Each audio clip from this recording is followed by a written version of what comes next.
അംഗൻവാടിയുടെ ബഹുമാനിയുടെ teacher ആശംസ പറഞ്ഞാൽ നമ്മുടെ ബ്ലോക്കിന്റെ ചേച്ചി നമ്മുടെ 18ാം വാർഡ് മെമ്പർ അൽജോ, അതുപോലെ തന്നെ നമ്മളിവിടെ എത്തിച്ചേർന്നുള്ള അമ്മമാര്, കുട്ടികൾ, SLC ജേതാക്കൾ, +2 ജേതാക്കൾ എല്ലാവരെയും ഒറ്റവാക്കിൽ സ്വാഗതം ചെയ്യുന്നു. നമ്മളെ സംബന്ധിച്ച് കോഴക്കുളം അംഗൻവാടി എന്ന് പറഞ്ഞിട്ടുണ്ടെങ്കിൽ വലിയൊരു അംഗൻവാടിയാണ്. പിന്നെ അത് മാത്രമല്ല, നേരത്തെ പറഞ്ഞ പോലെ 18ാം വാർഡും 24ാം വാർഡും അല്ലെങ്കിൽ 17ാം വാർഡും കൂടി ചേർന്നുള്ള അംഗൻവാടിയാണ്. അപ്പൊ അതിന്റെ പ്രവർത്തനങ്ങൾ എന്ന് പറയുമ്പോൾ മറ്റുള്ള അംഗൻവാടികളും കുറച്ചുകൂടി മികച്ചതായിരിക്കും. കാരണം 2 മെമ്പർമാർ കൂടി യോജിച്ച് ചെയ്യുന്ന കാര്യങ്ങളാണ്.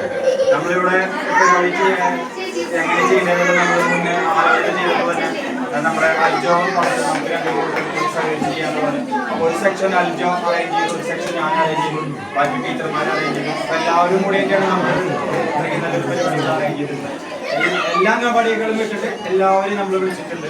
പിന്നെ നമ്മൾക്കൊരു പ്രത്യേക കാര്യം നമ്മൾ അറിയേണ്ടതെന്ന് പറഞ്ഞാൽ അംഗൻവാടികൾ 2 വാക്ക് പറയാതിരിക്കാൻ സാധിക്കില്ല. നമ്മളിവിടെ 15, 16, 16 കുട്ടികളുണ്ട്. എല്ലാ വർഷത്തെ അംഗൻവാടികളുടെ പ്രാധാന്യം വളരെയധികം കൂടിക്കൊണ്ടിരിക്കുകയാണ്. ഒരു മിനിറ്റ് സൈലൻസ് എന്താണെങ്കിൽ വളരെ പ്രാധാന്യം അറിയിക്കുന്ന ഒരു കാലഘട്ടത്തിലാണ് അംഗൻവാടി എത്തിയിരിക്കുന്നത്. കാരണം നിങ്ങൾക്കറിയാം, +2നൊക്കെ ഇപ്രാവശ്യം പകുതിയ ഫുൾ A+ ഉള്ളൂ. അതേപോലെ ഈ 10ാം ക്ലാസ് +2 എല്ലാത്തിനും വളരെയധികം കുറവാണ് വരുന്നത്. കാരണം ഗവൺമെന്റ് ഇതിന്റെ സ്ട്രിക്റ്റ് വാല്യുവേഷൻ ആണ് കുട്ടികൾക്ക് കൊടുക്കുന്നത്. അപ്പൊ അതുകൊണ്ട് നമ്മൾ എത്ര പഠിച്ചാലും നമ്മൾ ഉദ്ദേശിക്കുന്ന രീതിയിലുള്ള മാർക്ക് കിട്ടില്ല. കാരണം അത് സ്റ്റാൻഡേർഡ് ഓഫ് എഡ്യൂക്കേഷൻ കൂട്ടാനാണ് നമ്മൾ ചെയ്തുകൊണ്ടിരിക്കുന്നത്. അപ്പൊ നമ്മള് അംഗൻവാടി തൊട്ട് തന്നെ നമ്മൾ അറിയാം, ആദ്യം കുട്ടികളെ വിടുമ്പോൾ നമ്മൾ കുറച്ചൊരു ടൈമിൽ ഇവിടെ സ്പെൻഡ് ചെയ്യാന്നുള്ള പഠിപ്പിന്റെ ഒരു ഭാഗമായിട്ട് നമ്മൾ കണ്ടിരുന്നില്ല.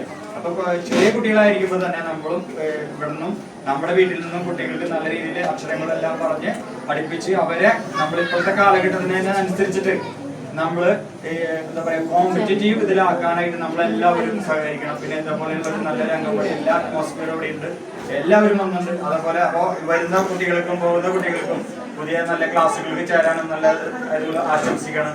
അതിനോടൊപ്പം തന്നെ 20ഓളം SLC കുട്ടികളെ നമ്മൾ ഇന്നിപ്പോൾ അംഗൻവാടിയിലേക്ക് വിളിച്ചിട്ടുണ്ട്. ടീച്ചർ പറഞ്ഞിരുന്നു, ഈ കുട്ടികളെ അംഗൻവാടി ലെവലിൽ വെച്ച് കാണാന്ന് പറയുമ്പോൾ അവർക്കതൊരു അറ്റാച്ച്മെന്റ് ആണ്. അവര് ഹയർ എഡ്യൂക്കേഷനിൽ നല്ല മാർക്ക് മേടിച്ച് നമ്മുടെ നാടിന്റെ പ്രീമിയറായി മാറാന്നൊക്കെ പറയുമ്പോൾ അതുകൊണ്ടാണ് നമ്മൾ നമ്മുടെ നാട്ടില് ഇവിടെ SLC പാസ്സായിട്ടുള്ള അല്ലെങ്കിൽ +2 കഴിഞ്ഞിട്ടുള്ള കുട്ടികളൊക്കെ നമ്മൾ വിളിച്ചൊരു അനുമോദിക്കാനായിട്ട് നമ്മൾ തന്നെയാണ് അത് ചെയ്യേണ്ടത്. അപ്പൊ അങ്ങനെ വന്നിട്ടുള്ള SLC കുട്ടികൾക്കായാലും +2 കുട്ടികൾക്കായാലും അംഗൻവാടി കുട്ടികൾക്കായാലും നല്ല തുടർന്നുള്ള ഭാവി ഉണ്ടാവണം. നല്ല രീതിയിൽ അവരും സമൂഹത്തിന്റെ ഭാഗമായി നല്ല രീതിയിലുള്ള മാതൃക പൗരന്മാരായിട്ട് മാറട്ടെ എന്നും ഇതിനോട് പിന്തുണ കൊടുക്കുന്ന എല്ലാവർക്കും എല്ലാവിധ ആശംസകളും നേർന്നു. നമസ്കാരം.